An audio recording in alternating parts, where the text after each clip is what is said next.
Eto nga, since dumako na tayo at na pag-usapan na ho natin mga kababayan, yung Davao City.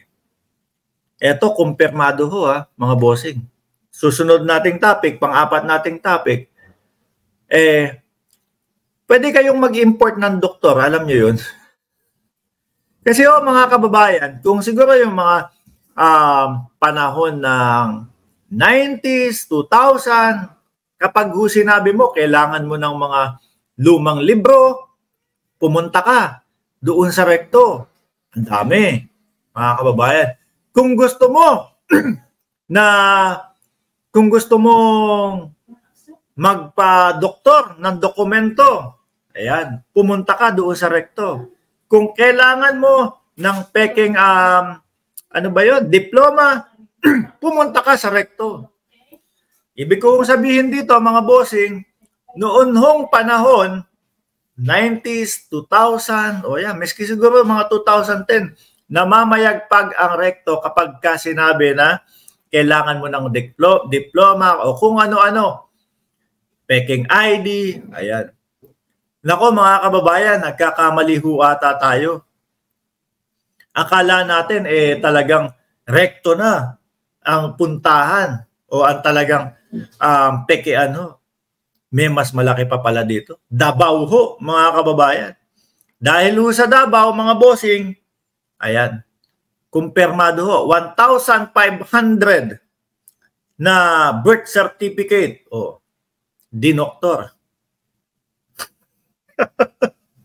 Ayan. Bakit ang daming ganyan sa Davao? Akala ko ba pinagmamalaki na safest city ang Davao? Akala ko ba ang Davao kumbaga diretso, no? Walang kabulastugan sa Davao. Bakit ito? Halos karamihan ng birth certificate ng mga incheck gawang Davao ho. Alam niyo ho, dati nung high school pa lang ako, alam ko yung beng-beng na gawa daw sa Danau. Yan. Ngayon po, pati pala birth certificate, ginagawa na dito. Sandamakbak ko. Chinek nila, mga kababayan. Lahat po ng mga Chinese na yon, walang magulang na Pilipino. Anong nangyari? Di ho ba? Anong nangyari? Tapos ngayon, may mga nahuhuli, yung mga pogo, yung mga big bosses ng pogo, saan ho nakikita mga kababayan? Sa Davao International Airport lumalabas. Palabas ho ng bansa, buti at nakikita ho ng ating mga kapulisan. Di ho ba, mga kababayan? Mabuti ho at nahahabol sila. Sa dami ho ng airport, sa Maynila, sa dami ho ng airport sa Luzon, bakit mas pinipili pa ho nitong mga to na sa Davao? Sa Davao mag-exit? Ano ho kaya meron talaga sa Davao? Mga kababayan. Ano ho kaya talaga ang meron sa Davao? Kaya po, mga bossing, maganda din yung pagkakadestino dyan ni General Torre. Nalalaman po natin. Tayo naman po, hindi naman ho tayo kontra, mga kababayan, na maging safest city ang Davao sa Southeast Asia. Kung totoo ho, mga bossing. Kung totoo ho, Pero kung doktor lang din ho, peki lang din ho, yung report na yon, parang hindi ho tayo dapat maging proud doon. Dahil mas gugustuhin ho natin, mga kababayan, na malaman natin ang katotohanan. Para pag alam mo yung katotohanan, na mataas talaga ang krimen dyan, masusolusyonan ng mga kapulisan. Pero kung dodoktorin, logbook, sulat dito, mag-log ka dyan. Kung ano nangyari doon sa senaryong kinakaharap mo. Tapos ililipat doon sa isang logbook, eto yung ire-report, isa lang. Pero ang katotohanan, 20 pala. Paano susolusyonan ng kapulisan? Paano mapapaayos yung lugar na yon, doktor? Capital of the doctors. Nako, baka yun na yung maging tawag sa inyo. No? Capital of the doctors, Davao. Mahilig pala kayo diyang mga doktor. O, yun nga, di ba? Mas gugustuhin po natin na hindi mapabilang doon sa sinasabing safest city sa Southeast Asia. Ano po?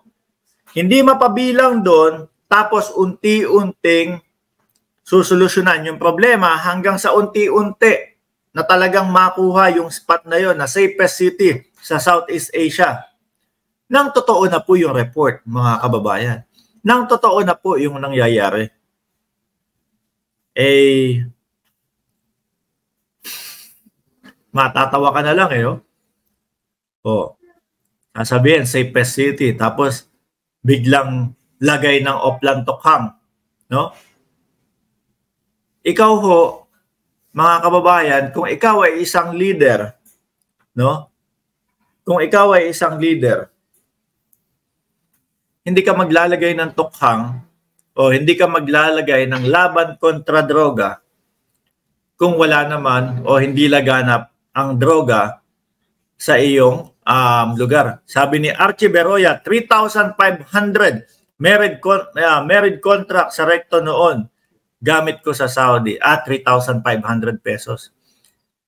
Bilang isa ho, no, na leader ng komunidad, ng syudad o ng bansa, hindi ka magpapatupad ng laban kontra droga kung wala ka namang problema sa droga. Eh bakit ho naglagay si Baste Duterte nung laban kontra droga sa kanila? At take note ha, sa loob ng 3 araw, 7 o 8 ang tegi agad. O, ibig sabihin ho, mga kababayan, marami. Ano ho? Madami. O, ang isang komunidad ho, mga bossing, na sandamakmak o madami ang nagtutulak at tulak at batak, ano? Hindi mo po mako-consider na safest place po yun. Na safe po ang isang lugar na yun. O, di ho ba, mga kababayan? So kaya, sabi ko, oo nga no, hindi tugma yung mga report na sinasabi ni General Torre at doon naman sa mga ini-implement ni Baste Duterte. Saliwa ho, mga kababayan. Ang problema ho nito, mga bossing, nung panahon ng dating Pangulo, nung kanyang tatay, 30,000 ang nategi. No? Di umano. 30,000 yung tumatangis na pamilya. 30,000 yung nawalan ng pamilya. No? O yung nawalan ng buhay.